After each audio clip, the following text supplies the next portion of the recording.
திருச்சிற்றம்பலம். அரகர நம பார்வதி பதையே, அரகர மகாதேவா. தென்னாடுடைய சிவனே போற்றி, எந்நாட்டவர்க்கும் இறைவா போற்றி.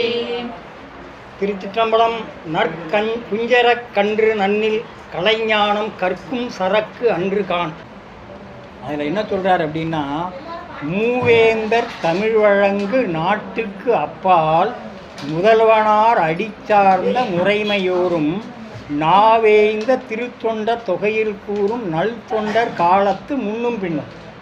திருத்தொண்ட தொகையில் சொல்கிற காலத்துக்கு முன்னாலையும் பின்னாலும் பூவேய்ந்த நெடுஞ்சடை மேல் அடம்பு தும்பை புதிய மதி நதி இதழி பொருந்த வைத்த பூவேய்ந்த ஏற்கனவே பூ வேய்ந்திருக்காரு அவர் தன்னுடைய சடையில். பூவேய்ந்த என்ன பூ வேய்ந்திருக்காரு?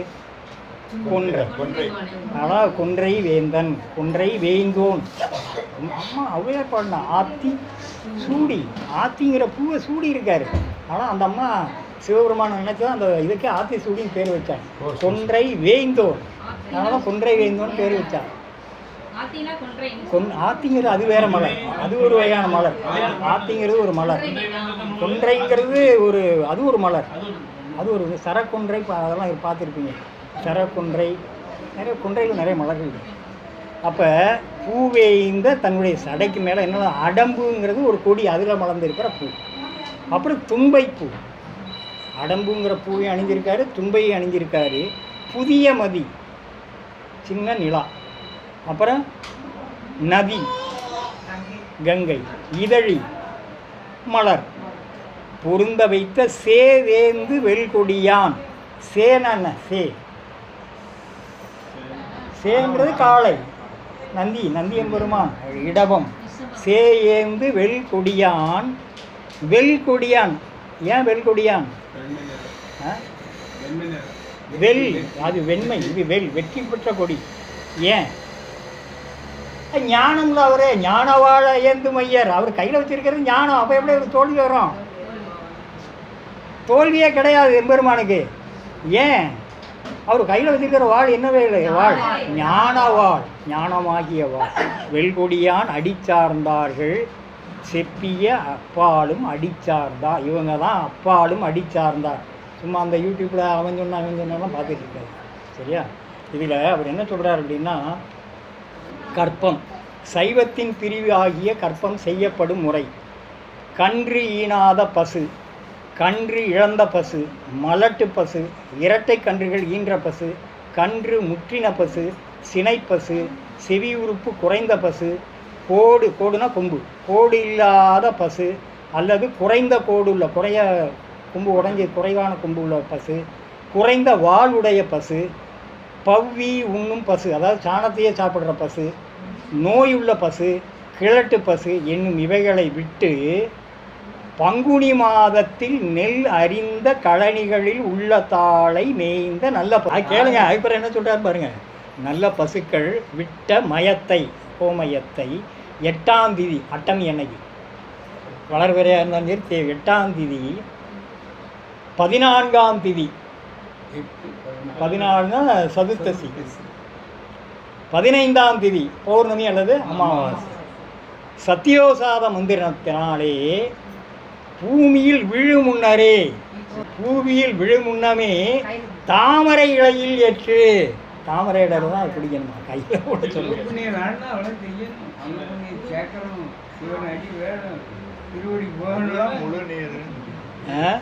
வாமதேவ மந்திரத்தால் முதல்ல பிடிக்கும்போது சத்தியோஜாதம் மந்திரம், அடுத்து வாமதேவம். ஐயோ சொன்னார்ல, சத்தியோஜாதம், வாமதேவம், கற்புடம், ஈசானம் எல்லாம் சொன்னார் இல்லையா? அகோரம்.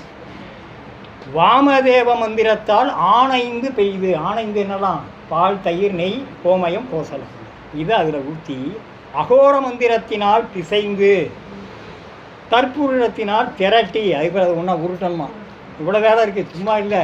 ஓமாக்கினியினால் இட்டு, ஈசான மந்திரத்தால் எடுத்து, புதிய வஸ்திரத்தினால் வடிகட்டி, புதிய கடம்னா குடம் அல்லது பாத்திரத்தில் நிறைத்து, காயத்ரி மந்திரம் உச்சரித்து பரிசுத்தமான இடத்தில் வைத்து நறுமலர் சாத்தி சுத்தவஸ்திரத்தினால் வாய் கட்டி உபயோகப்படுத்துவதாம். ஓமகுண்டத்தில் இடாது உலர்த்தி விளைவித்தலும் விதியாம். அது சும்மா காய வச்சும் பயன்படுத்திக்கலாம். இது கற்ப விபூதி செய்கிற முறை. அடுத்து அணுகற்பம். வனத்தில் உலர்ந்த கோமயத்தை சித்திரை மாதத்தில் கொண்டு வந்து பொடியாக்கி அதில் கோசலம் செய்து முன்கூறிய விதிப்படி விளைவிக்கலாம். அதுக்கு பேர் அணுகற்ப திருநீர். அடுத்து உபகற்பம். இயல்பாக அக்கினியினாலே எரிக்கப்பட்ட வனத்தில் உள்ள பொடியில், என்ன பொடினாலும் சரி, ஆண் 5 பெய்து முற்கூறிய விதிப்படி அக்கினியிலிட்டு எடுத்தலாம். இதுகாரும் சைவ விபூதியின் உற்பத்தி கூறினாம். இனி அசைவ, அது நமக்கு வேண்டாம். அசைவ விபூதி ஐயா சொன்ன மாதிரி அவங்களுக்குரியது, நமக்கு தேவையில்லை. இதுதான் சைவ விபூதி. சரியா? எப்பேற்பட்ட விபூதியை பூசக்கூடாதுங்கிறாங்க.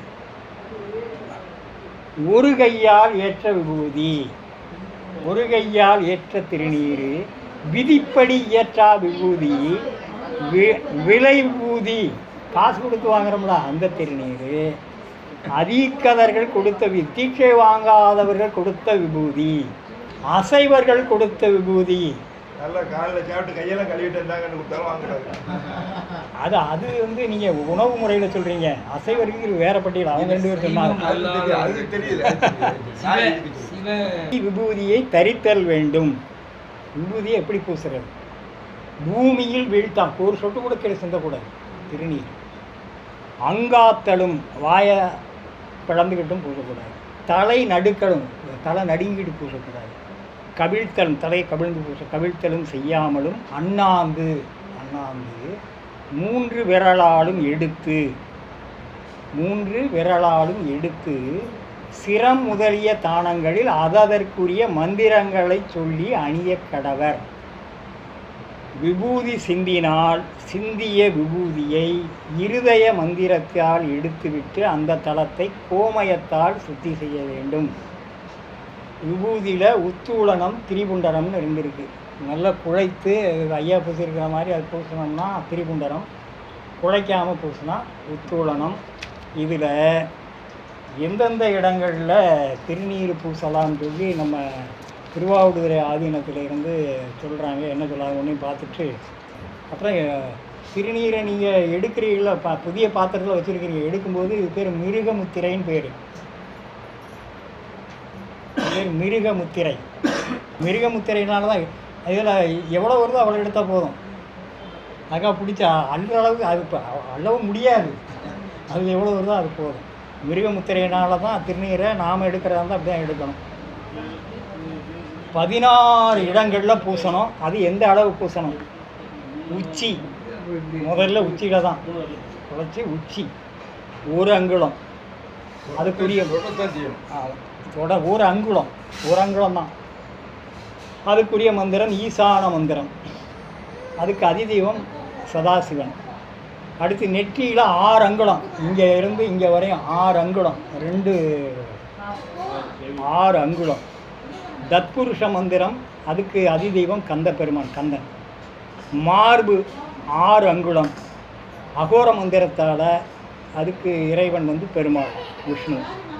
நாபியில் 1 அங்குலம் மந்திரம் வாமதேவம், அதுக்கு அதிதெய்வம் துர்கை. வலது முழந்தாள் 1 அங்குலம், சும்மா தொட்டா ஐயக்கணமே தொட்டால் ஒரு அங்குலம் தான். சத்யோஜாத மந்திரம், அதுக்கு சப்த மாதர்கள். இடது முழந்தாள் 1 அங்குலம், சத்யோஜாதம், சப்த மாதர்கள். சப்த மாதர்கள் யார்? 7 பேர். யார்? வராகி, பிராமி, வைஷ்ணவின்னு இருக்காங்களா, அதான் இவர் சண்முகடையா தான் சொல்லுவாங்க. சிவன் கோயிலில் கொடிமந்திரத்துக்கு உள்ளே இருக்கிற எல்லாருமே சிவன் தான். கொடிமரத்துக்கு உள்ளே இருக்கிறது எல்லாமே சிவ அம்சம்தான். இந்த மூளையில் ஒருத்தர் இருப்பார், இடது பக்கம் மூளையில், கன்னி மூளையா, அவர் யார்? கன்னி மூளை கஜமுகா அனுக்கிரக மூர்த்தி. மாகேஸ்வர மூத்திரத்தில் அவர் ஒருத்தர், சிவபெருமானது கன்னி மூளை கணபதி கிடையாது. அவர் பேர் கஜமுகா அனுக்கிரக மூர்த்தி சிவபெருமான். 28 தானே, 25 மாகேஸ்வர மூர்த்தத்தில் அவர் ஒருத்தர். சிவபெருமான் கஜமுகா அனுக்கிரக மூர்த்தி. இன்னிலிருந்து அப்படி ஆச்சுவேன். கஜமுகா அசுரனை கிழித்து எடுத்து வதம் பண்ணதுனால கஜமுகா அனுக்கிரக மூர்த்தி. ஆமாம். வலது முழந்தால் ஒரு அங்குலம் சத்தியோஜாதம் சப்தமாதர்கள், இடது முழந்தால் ஒரு அங்குலம் சத்தியோஜாதம் சப்தமாதர்கள், வலது தோல் அதில் 6 அங்குலம், வலது தோளில் 6 அங்குலம் சத்தியோஜாதம் தேவேந்திரன், இடது தோல் 6 அங்குலம் சத்தியோஜாதம் தேவேந்திரன், 6 அங்குல அளவு பூசிக்கலாம். வலது முழங்கை 1 அங்குலம் சத்தியோஜாதம், இடது முழங்கை 1 அங்குலம் சத்தியோஜாதம், வலது மணிக்கட்டு 1 அங்குலம் தொட்டா ஐயாத்தனமே தொட்டா போதும் சத்தியோஜாதம் மந்திரம். இடது மணிக்கட்டு 1 அங்குலம் சத்தியோஜாதம், வலது காது 1 அங்குலம் சத்தியோஜாத மந்திரம், இடது காது 1 அங்குலம் சத்தியோஜாத மந்திரம், முதுகு 1 அங்குலம் சத்தியோஜாத மந்திரம், கழுத்து 1 அங்குலம், கழுத்துலேயும் 1 அங்குலம் தான் ஆச்சு, அங்கே 1 அங்குலம் சத்தியோஜாதம். இந்த வலது முழங்கையிலிருந்து கழுத்து வரை உள்ள அந்த பகுதிகளுக்கு அதிதெய்வம் யாருன்னா சேடன், ஆதிசேடன் இருக்கு இல்லையா, அது முதலான நாகங்கள் அதுக்கு அதிதெய்வம்னு குறிப்பிடப்பட்டது. அது தேவேந்திரன். அதே மாதிரி வலது முழந்தாள் இடது முழந்தாள் ரெண்டுக்கும் சப்தமாதம். சரியா? இப்படி விபூதி எப்படி தயார் பண்ணணும், விபூதி எங்கெல்லாம் அணியணும், 16 இடங்களில் அணியணுங்கிறத பற்றியெல்லாம் சொல்லியிருக்கிறாங்க. அதனால் இவ்வளவு அடியனுடைய இந்த சிந்தனைக்கு சிறிமெடுத்த உங்கள் அனைவருக்கும் பெருமான் திருவருள் சித்திக்க வேண்டும் என்று கேட்டுக்கொண்டு அடியேன் நிறைவேறுகிறேன். அரஹர நம பார்வதி பதையே. தென்னாடுடைய சிவனையே போற்றி, காவாய் கனகத் திரளே போற்றி.